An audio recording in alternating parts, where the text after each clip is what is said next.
2:30 అవుతుంది కదా. 2:30 అవుతున్నప్పుడు అంటే భోజనం సమయం అవుతున్నప్పుడు లేచి నిలబడి జై కాంగ్రెస్ అంటే నోట్లోకి మాట్లాడారు. అయినా కూడా మీరు 2:30 అవుతున్నా, భోజనం టైం అవుతున్నా, ఆకలి అవుతున్నా అంత గట్టిగా జై కాంగ్రెస్ అని అంటుందంటే రాజాపూర్ బాలానగర్ కాంగ్రెస్ కార్యకర్తల తమ్ముళ్ళతో మీరు చూపిస్తుంది. సభాధ్యక్షులు రాజాపూర్ బాలానగర్ తిండి తినకుండా కాంగ్రెస్ పార్టీ కోసం కష్టపడుతున్నామని చెప్తుంది. సంతోషం.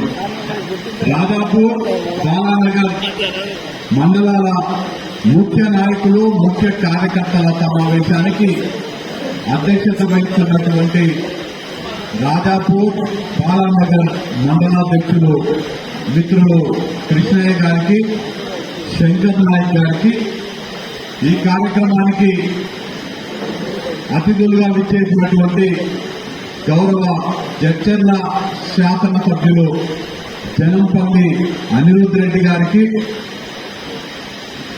ముఖ్యమంత్రి గారి ఆదేశాలతో పిసిసి ప్రెసిడెంట్ గా ఉన్నటువంటి ముఖ్యమంత్రి గారి ఆదేశాలతో మన ఈ జడ్చర్ల నియోజకవర్గానికి రానున్న లోక్సభ ఎన్నికలకు సమన్వయకర్తగా నియమితులైన నా మిత్రుడు, నాతో పాటు ఎన్ఎస్యుఐ యువజన కాంగ్రెస్ లో పనిచేసినటువంటి వ్యక్తి, రాష్ట్ర యువజన కాంగ్రెస్ అధ్యక్షులు, తెలంగాణ రాష్ట్ర స్పోర్ట్స్ అథారిటీ చైర్మన్ అయినటువంటి మిత్రుడు శివసేన రెడ్డి గారికి, బ్లాక్ కాంగ్రెస్ అధ్యక్షులు ఆది రమణారెడ్డి గారికి, రాష్ట్ర పిసిసి అధికార ప్రతినిధి జహీర్ అఖ్తర్ గారికి, ఓబీసీ విభాగం నాయకులు తిరుపతి గారికి, నందీశ్వర్ గారికి, వేదిక మీద ఉన్నటువంటి కాంగ్రెస్ పార్టీ నాయకులకు,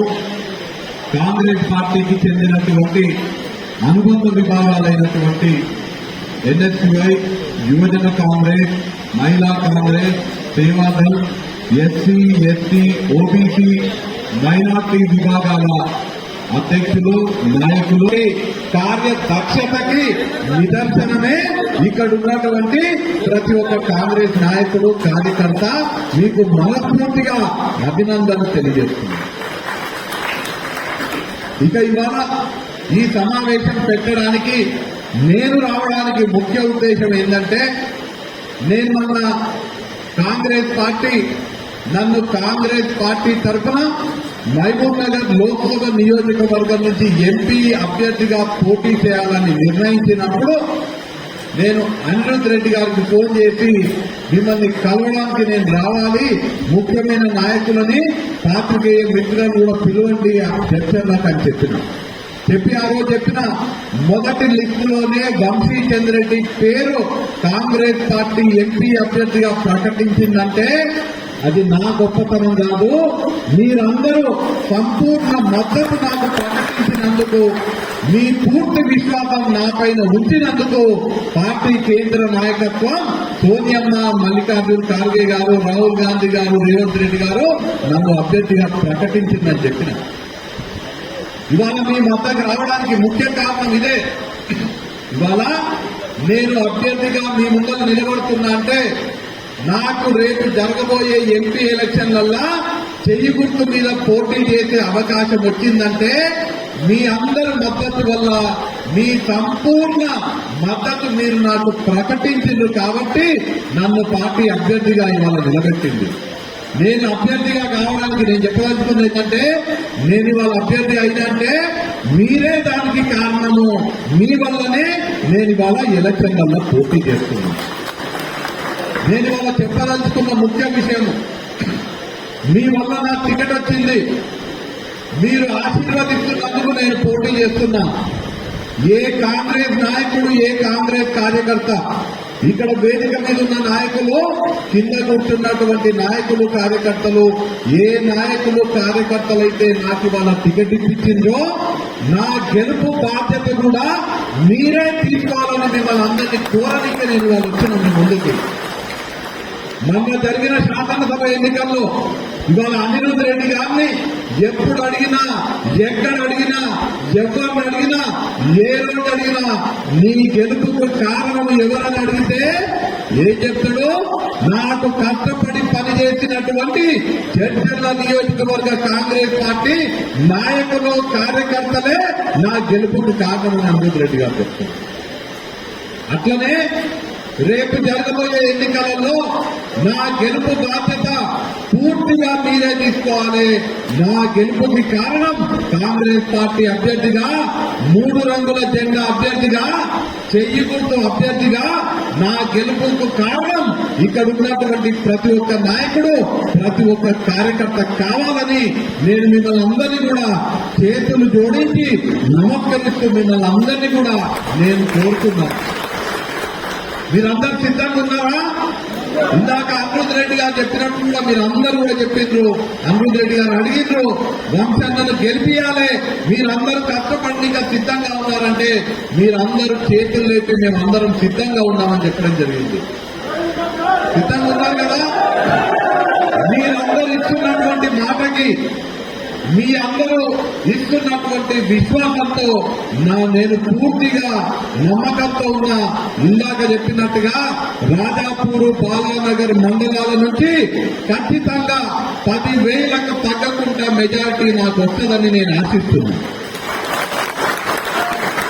రేపు మళ్ళా ఎన్నికల్లో మీరు నన్ను గెలిపించిన తర్వాత నేను మళ్ళీ వచ్చి చెప్తా, గర్వంగా చెప్తా, ఇవాళ నన్ను గెలిచిన అంటే ఇక్కడ ఉన్నటువంటి ప్రతి ఒక్క కార్యకర్త వల్లనే నేను గెలిచిన.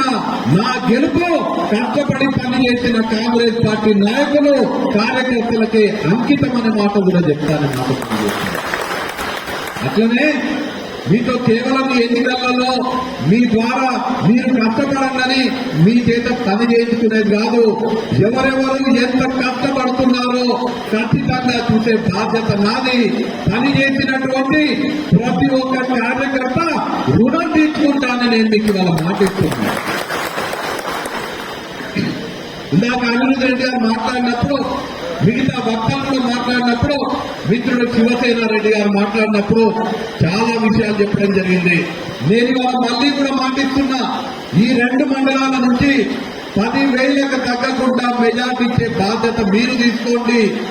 మీరు అడిగిన ప్రతి ఒక్క పని ఏది కూడా కాదనకుండా, మళ్ళీ కూడా చెప్తున్నా, అండర్లైన్ చేసి చెప్తున్నా, మీరు అడిగిన ప్రతి ఒక్క పని ఏది కూడా కాదనకుండా అనిరుద్ధ్ రెడ్డి గారు మీ పక్షాన ఏది కావాలంటే అది ముఖ్యమంత్రి గారి దగ్గరికి వెళ్ళి, లేదంటే కేంద్రానికి వెళ్ళి తీసుకొచ్చి మీరు అడిగిన పని చేపించే బాధ్యత నాది అని చెప్తున్నా.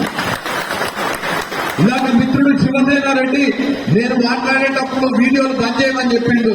నేను ఇప్పుడు చెప్తున్నా, నేను ఇప్పుడు మాట్లాడేది వీడియోలో రికార్డ్ చేయండి. ఈ 2 మండలాలల్లో 10,000కు తగ్గకుండా మెజార్టీ ఇస్తే నేను చెప్పినట్టుగా మీరు అడిగిన ప్రతి పని చేపిస్తా. ఈ నియోజకవర్గంలో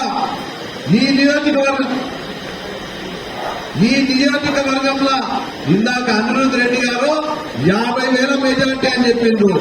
నేను 50,000 మెజార్టీ అని అంటలేను. ఇక్కడ చేస్తున్నారు కదా, 30,000 మెజార్టీ తీసుకొస్తే అనిరుద్ధ్ రెడ్డి గారికి మంచి ప్రమోషన్ ఇప్పించే బాధ్యత నాది అని చెప్తున్నా. నేను మళ్ళీ చెప్తున్నా, రికార్డు చేయండి అని చెప్తున్నా. నేను మాట ఇస్తే మాట తప్పటోంది కాదు. ఎన్ని కష్టాలు వచ్చినా, ఎన్ని ఇబ్బందులు వచ్చినా మాట పైన నిలబడేటువంటి వ్యక్తిని నేను. అనిరుద్ధ్ రెడ్డి గారు అంటున్నారు, నాకు పదవద్దు, ప్రతి తండాకి రోడ్లు కావాలనే మాట చెప్తున్నారు. ఖచ్చితంగా ప్రతి తండాకి మీరు ఈ 2 మండలాల నుంచి 10,000 మెజార్టీ ఇవ్వండి. ప్రతి తండకి రోడ్లు ఇచ్చే బాధ్యత, పదవద్దు రోడ్లు కావాలంటున్నారు. నేను రోడ్లు వేపిస్తా, పదవి కూడా ఇప్పిస్తాననే మాట చెప్తున్నా. మీరే ఆ బాధ్యత తీసుకోవాలి. నన్ను గెలిపించే బాధ్యత మీరందరూ తీసుకోవాలని నేను ఇవాళ చెప్తున్నా. అట్లనే ఇదో నేను చెప్తున్నా, ఎవరెవరు కష్టపడి పనిచేస్తున్నారో నేను గుర్తు పెట్టుకుంటా. ఇవాళ ఓటర్ మ్యాపింగ్ సరిగ్గా చేర్చలేమన్న మాట చర్చకు వచ్చింది.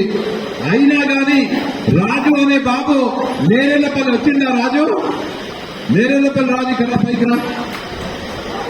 ఓటర్ మ్యాపింగ్ సరిగ్గా చేయలేదని మనం అంటున్నాము. కానీ నేరెళ్లపల్లి గ్రామం నుంచి ఈ రాజు అనే పిల్లగాడు ఆ ఊర్లో ఉన్నటువంటి 971 మంది దగ్గరికి పోయిండు. 971 మంది ఓటర్ల దగ్గరికి పోయి కాంగ్రెస్ ఎందుకు ఓటేయాలని చెప్పి మనం ఇచ్చినటువంటి కరపత్రాలని రాజు ప్రతి ఒక్క ఆ ఊరికి పోయి 971 మందికి ఇచ్చిండు. రాజుకి కండువాతో సత్కరించాలని అమృత్ రెడ్డి గారిని నేను కోరుతున్నాను.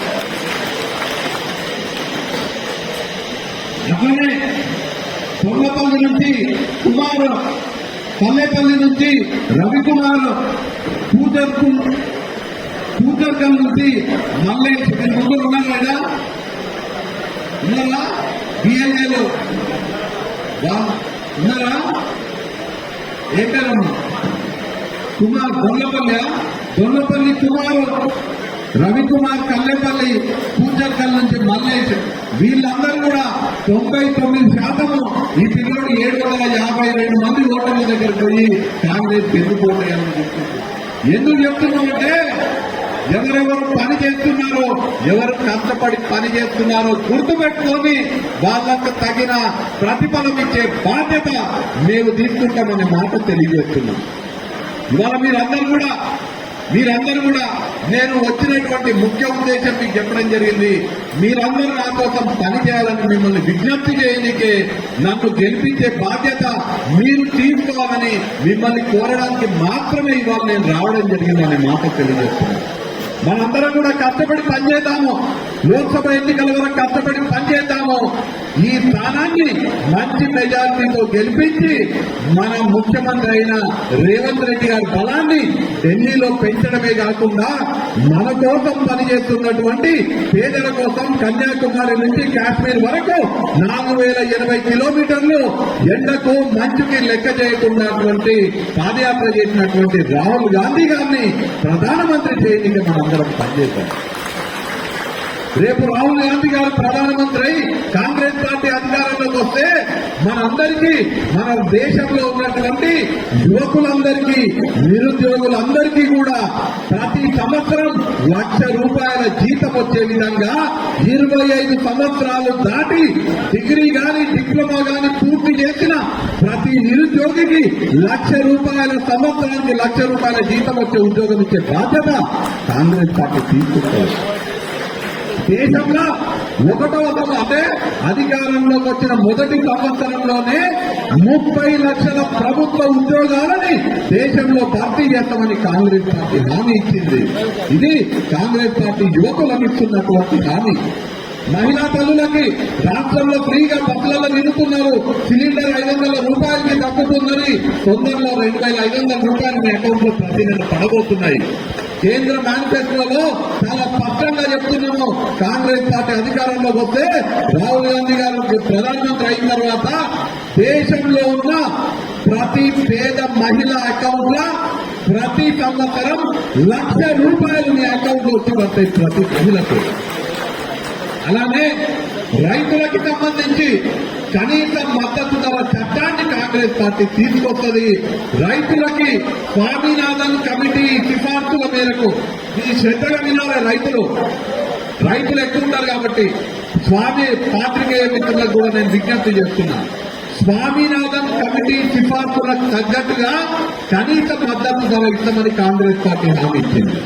స్వామినాథన్ కమిటీ ఏం చెప్తుందంటే, రైతు పెట్టుబడిగా ఎంతైతే పెడతాడో ఆ పెట్టుబడి కాక ఇంకా 50%, అంటే నేను ₹100 పెట్టుబడి పెడితే నాకు కనీస మద్దతు ధర ₹150. నేను ₹1000 పెట్టుబడి పెడితే ₹10,000 పెట్టుబడి పెడితే నాకు దాని మీద వచ్చేటువంటి ధాన్యం ద్వారా, దాని నుంచి వచ్చేటువంటి దిగుబడి ద్వారా ₹15,000 నాకు రావాలి. స్వామినాథన్ కమిటీ చెప్పారు. దానికి తగ్గట్టుగా కనీస మద్దతు ధర ఇచ్చేది ఒక చట్టాన్ని తీసుకొస్తామని కాంగ్రెస్ పార్టీ హామీ ఇస్తుంది. అట్లనే ఎన్నికల కోడ్ అయిపోగానే ₹2,00,000 రైతు రుణమాఫీ చేసే బాధ్యత కాంగ్రెస్ పార్టీ. ఇంతేకాదు, మన కూలీల కోసం, కార్మికుల కోసం ప్రతి ఒక్కరికి 400 రూపాయలు ప్రతిరోజు మినిమం కూలీ పడేటట్టుగా కాంగ్రెస్ పార్టీ చట్టాన్ని తీసుకొచ్చారు. అంటే మన గ్రామాలలో పనిచేసే ఉపాధి హామీ కూలీలకు ఇవాళ ఎంత వస్తుంది? 200 వస్తుంది కదా. ఇవాళ వచ్చేదానికి కాకుండా 200 వస్తుంది కదన్నా. ఇవాళ ఉపాధి హామీ కూలీలకు ప్రతిరోజు 200 వస్తుంది కూలీ. రేపు మీరందరూ చేయి గుర్తు ఓట్లేపించి కాంగ్రెస్ పార్టీని అధికారంలో తీసుకొస్తే ప్రతిరోజు 400 రూపాయలు ఉపాధి హామీ కూలీలకు ప్రతిరోజు 400 గౌరవ వేతనం రాబోతుందనే మాట ఈ సందర్భంగా తెలియజేస్తూ కాంగ్రెస్ పార్టీని గెలిపించుకుందాము. రాష్ట్రంలో ఎట్లయితే కాంగ్రెస్ పార్టీ అధికారంలోకి మనం తెచ్చుకున్నామో కేంద్రంలో కూడా కాంగ్రెస్ పార్టీని అధికారంలో తీసుకొద్దాము. రాహుల్ గాంధీ గారిని ప్రధానమంత్రి చేసుకుందాము. మన దేశ భవిష్యత్తు కోసం పునాదులు వేసుకుందామని నేను ఈ సందర్భంగా తెలియజేస్తూ మీరందరూ నిన్న చాలా ఆలస్యంగా తుక్కుగూడలో ఉన్నటువంటి సమావేశం నుంచి వచ్చినప్పటికీ మీరందరూ పెద్ద ఎత్తున కాంగ్రెస్ పార్టీ మీద ఉన్నటువంటి ప్రేమతో మీ శాసనసభ్యులు అనిరుద్ధ్ రెడ్డి గారి మీద ఉన్నటువంటి అభిమానంతో ఇంత పెద్ద ఎత్తున ఇక్కడికి వచ్చి మీ గెలుపుకి బాధ్యత మేమందరం తీసుకుంటామని మీరు హామీ ఇచ్చినందుకు మీకు ప్రత్యేకంగా ప్రతి ఒక్కరికి కృతజ్ఞతలు తెలియజేసుకుంటూ మరీ ప్రత్యేకంగా మన ఊరు కాకపోయినా మన లోక్సభ కాకపోయినా మన కోసం పనిచేయడానికి పూర్తి సమయం ఇస్తున్నటువంటి మిత్రుడు శివసేనారెడ్డి గారికి ఎచ్చర్ల అల్లుడు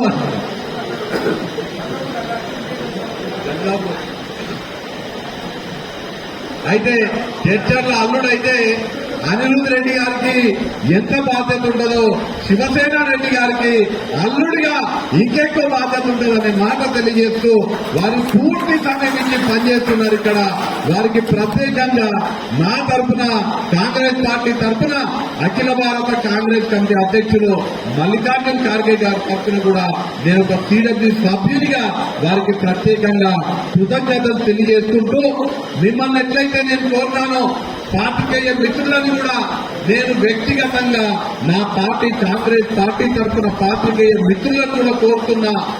మేము చేసే కార్యక్రమాలు మేము చెప్పేటువంటి విషయాలని 1000 మంది వద్దకు తీసుకెళ్లే అటువంటి ప్రయత్నం చేస్తూ నాకు పూర్తిగా అన్ని విధాలుగా మీకు వీలైనంత వరకు నేను అభ్యర్థిగా కాంగ్రెస్ పార్టీ అభ్యర్థిగా పోటీ చేస్తున్నటువంటి నేపథ్యంలో నాకు పూర్తిగా మీరు సహకరించాలని నేను నా తరఫున నా పార్టీ తరఫున కూడా పాత్రికేయ మిత్రులందరినీ కూడా కోరుతూ పూర్తి విశ్వాసంతో మీరు ఖచ్చితంగా ఈ 2 మండలాలల్లో 10,000కు తగ్గకుండా మెజార్టీ సాధించి పెడతారనే పూర్తి విశ్వాసంతో నేనున్నాననే మాట తెలియజేస్తూ మీకందరికీ మళ్ళీ ఒకసారి ప్రత్యేకంగా పేరు పేరున కృతజ్ఞతలు తెలియజేసుకుంటున్నా.